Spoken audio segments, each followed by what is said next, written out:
And this is Ray Schillaci back with the Santa Clarita International Film Festival. And today, for my guest, I have producer-writer Dan Bronson. Now, let me tell you a little bit about Dan.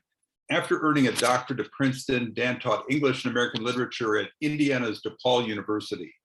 His consuming passion for the movies inspired him to create a film program at DePauw and later led to an internship at Universal Studios, where his mentors included Academy Award-winning writer and director George Seaton, legendary film editor Verna Fields, famous for Jaws, and acclaimed producer-director Gilbert Cates. Now, Dan went on to a career as a story analyst at Universal, Fox, and Paramount, as associate story editor at Filmways, and eventually as executive story editor at Paramount Pictures, where he found and recommended such varied films as Witness, starring Harrison Ford, and John Hughes' Pretty in Pink. He wrote the story notes for many Paramount productions, including Top Gun, Young Sherlock Holmes, and supervised the early development of The Godfather 3, which is a story all unto itself. Eventually, Jeffrey Katzenberg lured Dan to Disney, where he began a career as an independent writer-producer, working not just as Disney, but also at Interscope, Paramount, TriStar, MGM, Orion, Largo, HBO, USA, CBS, NBC, and ABC. He did uncredited work on Marley Maton's Hear No Evil and John McTiernan's Die Hard with a Vengeance. But he's best known for HBO's Ed Harris thriller, The Last Innocent Man, and NBC's Death of a Cheerleader. Dan is also an author of 2 books, Confessions of a Hollywood Nobody, and his latest is a great slice of film noir, Someone to Watch Over Me. Welcome, Dan Bronson. Hey, Dan. Hey, good to see you. Good to see you. And Dan and I have a little association together that we have a friend of ours who was also an executive over at Fox, I believe. That was Carl Schaunzer, correct? Yes. Yes. And a producer. And a producer, yes. Carl was a writer. Starring Leslie Nielsen. Yes. Now, I want to talk about. Let's talk about a little bit about your highest profile projects, which the first one is The Godfather 3, correct? Yes, it has to be Godfather 3. Let me give you a little bit of background on that one. I've always felt that Godfather 1 and 2 back to back were the greatest movie ever made. Amazing. Yes. A Greek tragedy, just filmmaking on a colossal scale. At any rate, when I was promoted to exec story editor over at Paramount, that made me a member of the creative group, the folks who find, develop, and supervise the movies that actually get made by the studio. Well, right after that happened, an old friend of mine by the name of Tom Wright, the white guy who ended up writing the breakthrough black film, New Jack City. Yes. Starting. This was before that happened. Tom had been working with a low-level mafioso who owned a chain of porno theaters in New York, and he was helping him write his memoir, his autobiography. And in the course of their conversations, Tom found out what the mafia had been up to in the period of time subsequent to that covered in Godfather 2. And out of that, he'd written a treatment. And he asked me to read it and then pass it on to Don Steele, who was head of production at Paramount at the time. Well, I read it and I was just knocked out. I mean, it was amazing. It had all of the universal elements of the Godfather films, the opening ceremony and the closing intercutting. I mean, everything was there, and it showed the mafia, moving into new territory, getting into drugs big time, working with the black mafia, with the Mexican mafia. It had Connie poisoning the Godfather, the new Godfather, and his son Antonio becoming the Godfather. I mean, it was just it was a knockout. So I called him up. I said, Tom, this is great, but there's no way I'm giving it to Don Steele. I'm going to take this. I'm young. I'll get this thing made for you. I promise you. And I talked well, what I did was go to each of the other members of the creative group with this thing in advance. I talked it up. I got each one of them on my side, and I got Dawn on my side, Dawn Steele. We used to call her Balls of Steel. I mean, she was one tough lady.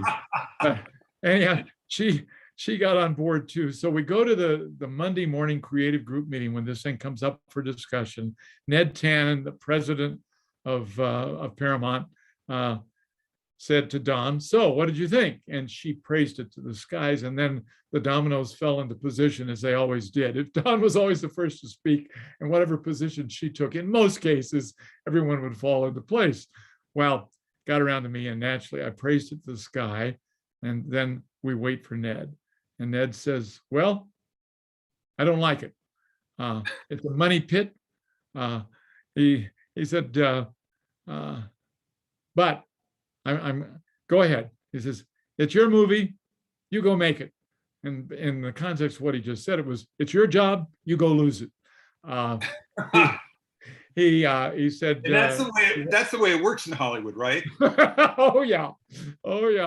Well, he said to me, now look, there's no way you're going to get the original cast back. I'll give you Pacino. That's it. He says, I still haven't made back Robert fucking Duvall's salary from Tender Mercies, which he supervised over at Universal. Well, so it turns out that the mafioso Tom was working with, a guy by the name of Nick Marino, felt that he should be co-author of this piece.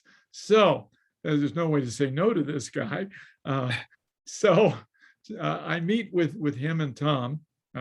He shows up at Paramount in a white Rolls Royce. He is out in his ice cream suit. He's as white as he is tall, and he talks like this. Well, I take these guys into the commissary, to the garden room, where all the movers and shakers of the studio, from the president on down, are assembled over lunch. And the three of us sit and chat. And I say, look, we've gotten a green light on the script. This is a great first step. But there's one thing I got to tell you at the outset. Ned is not going to allow us to have the full cast back for the sequel. And there's silence. And he looks at me and he says, well done. You remember that line in Godfather 1 about making you an offer you can't refuse? I like ours in Godfather 3. Godfather Tree. If I can't deal with you, I'll deal with your estate. Well, he was threatening to have me rubbed out over casting. Okay, this could be an interesting experience. I hastened to tell him, I said, look, if your script is good enough, we'll get every one of them, I guarantee you. But it was a tense moment. Well, not long after that, I got the call from Jeffrey Katzenberg offering me a writing deal over a 3-picture deal at Disney, which I hastened to accept. The project was passed off to Dawn Balls of Steel. And she had a meeting with Nick Marino. And I know from her secretary at the time that she came out of the meeting white-faced. She passed the project on over to another friend of mine there at Paramount. And eventually they brought in Coppola, and he and Puzo threw out most of what Tom and Nick had done. And what a shame. We got the tragic mess that is Godfather 3 that actually compromises 1 and 2. So that's one of my major claims to fame. I'm the guy that gave the world Godfather 3. Well, not in the shape that it turned into. No, not at all. So let's talk about, I want to talk about your book for a moment. You have a love for old Hollywood.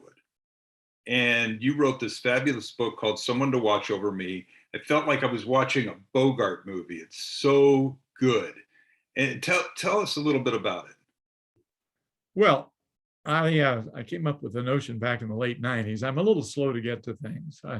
The book came out earlier this year, so you can see that I do take my time on these things. But I played for years with the idea of writing a series, a la Ross McDonald or Raymond Chandler, about a mystery series set in Hollywood. And I chose the late 40s, the post-war period, as possibly the most interesting period in the whole fascinating history of Hollywood.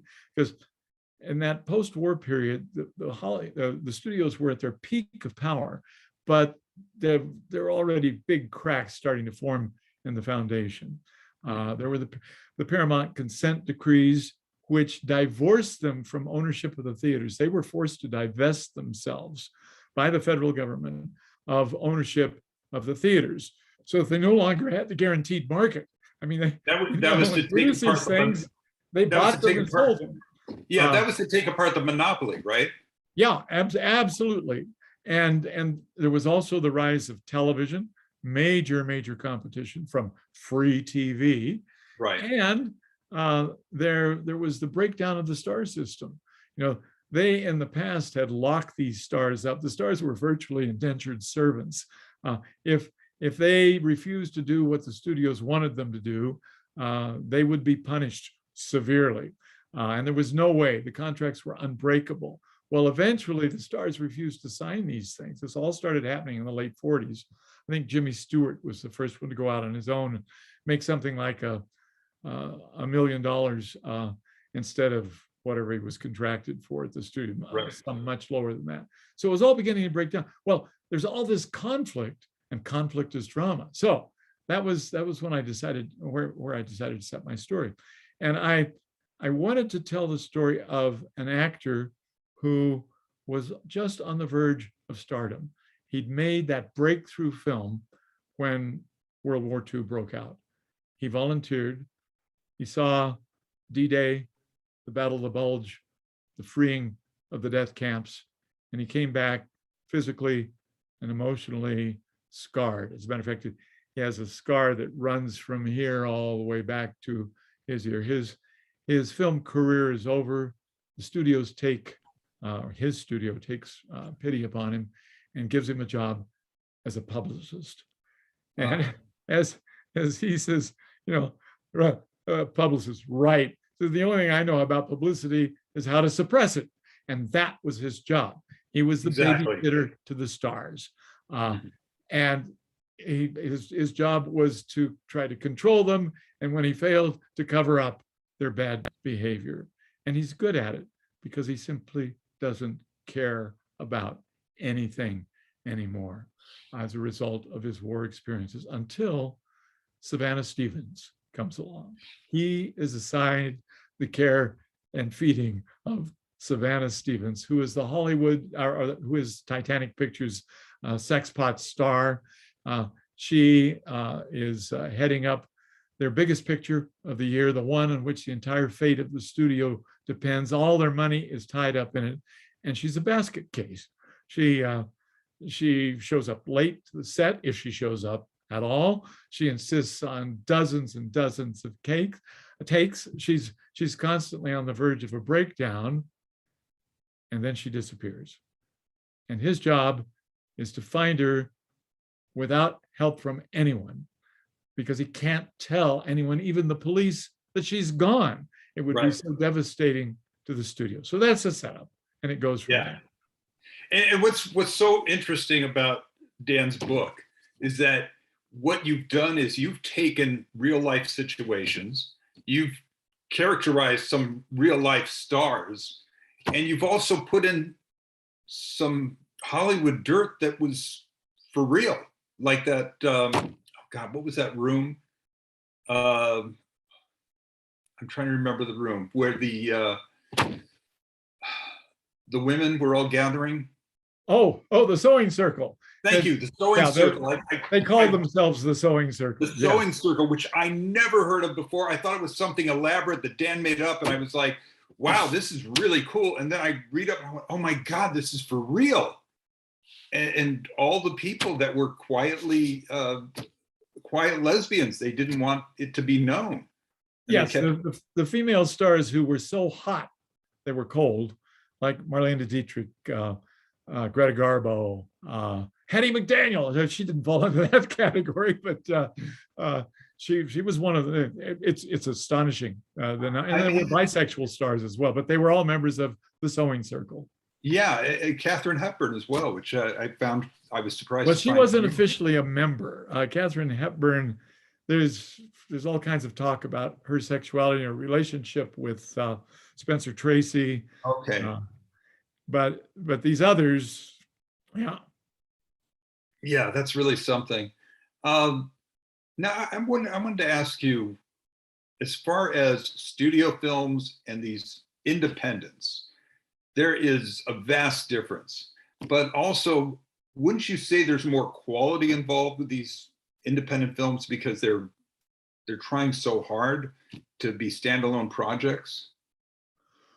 Well, I think there often is. I mean, there are a lot of independent films that end up collecting dust in a vault somewhere, right? Deservedly so. But there's the thing about, and well, maybe I could give you a little bit of my own experience as an independent filmmaker who failed.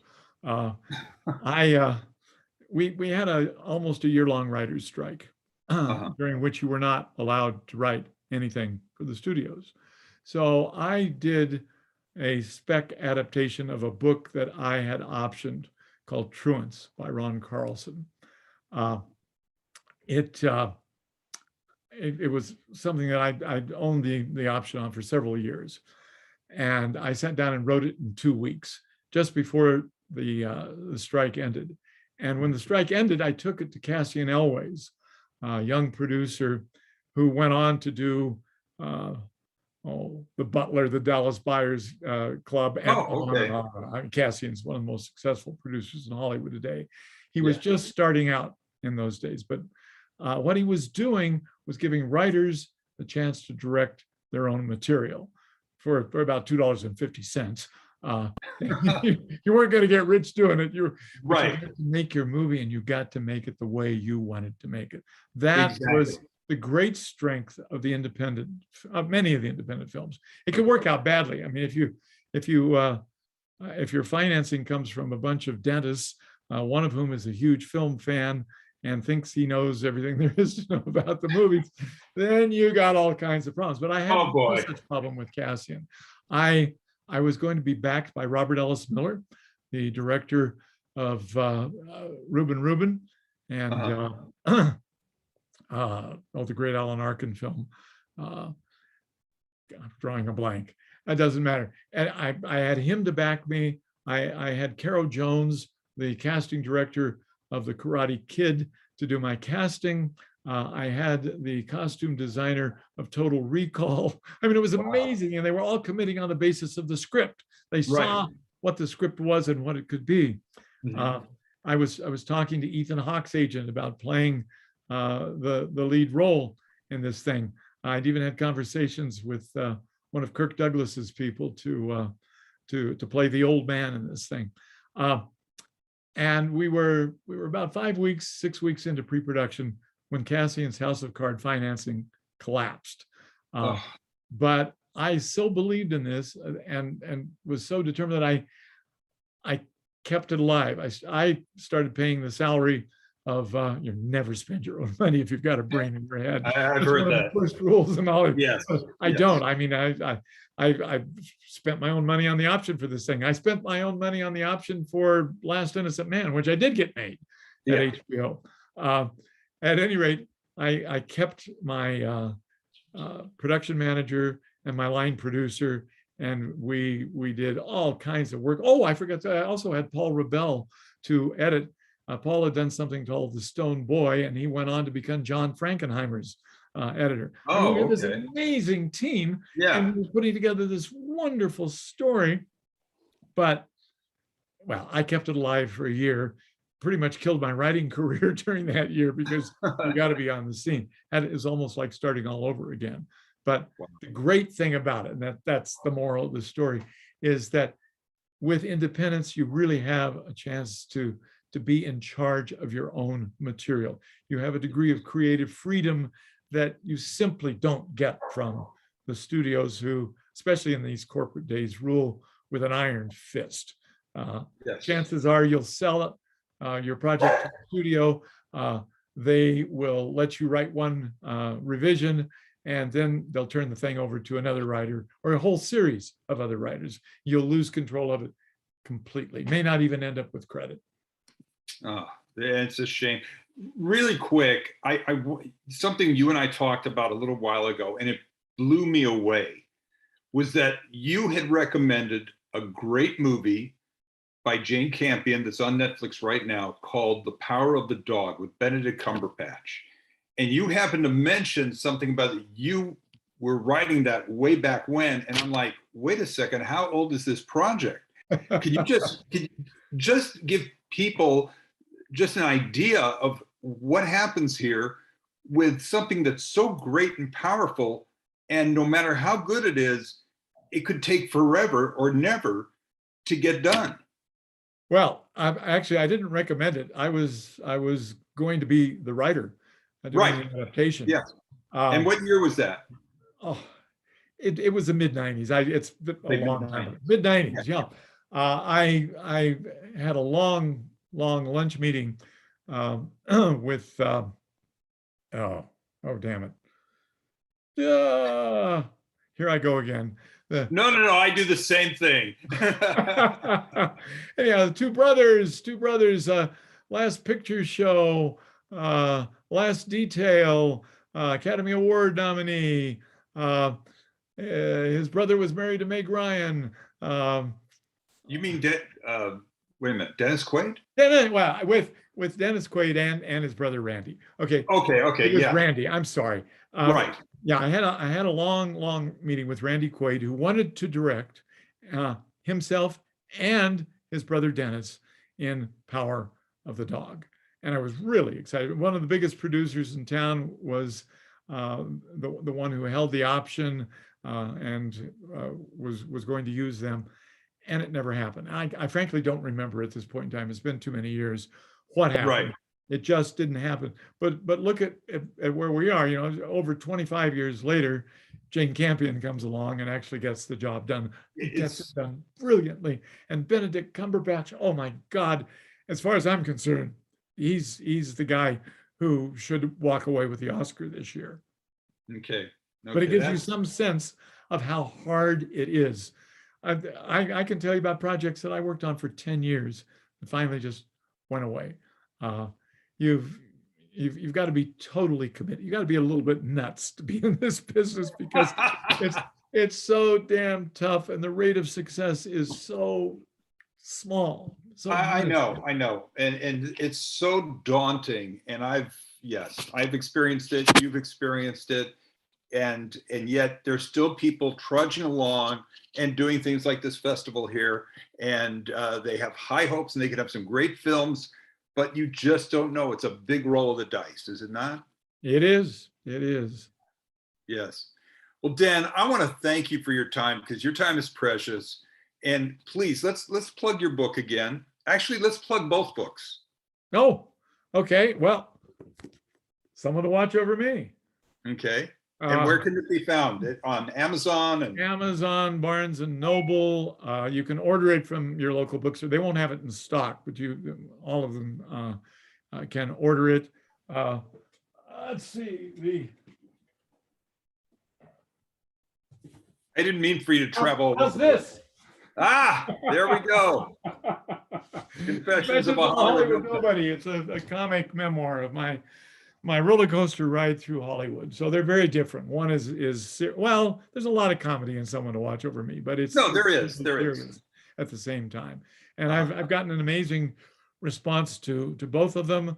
I'm particularly proud of the comparisons that so many people have made to classic film noir. Phil Margolin, who's had something like 23 New York Times best-selling mysteries, said, reading Someone to Watch Over Me is like watching The Big Sleep or The Maltese Falcon. And as a matter of fact, I know of one individual I'm looking at him at this very moment, compared it to Chinatown. And I got to tell you, that's one I'm really proud of. Yeah, I couldn't help it. I could not help it. I read it and I absolutely loved it.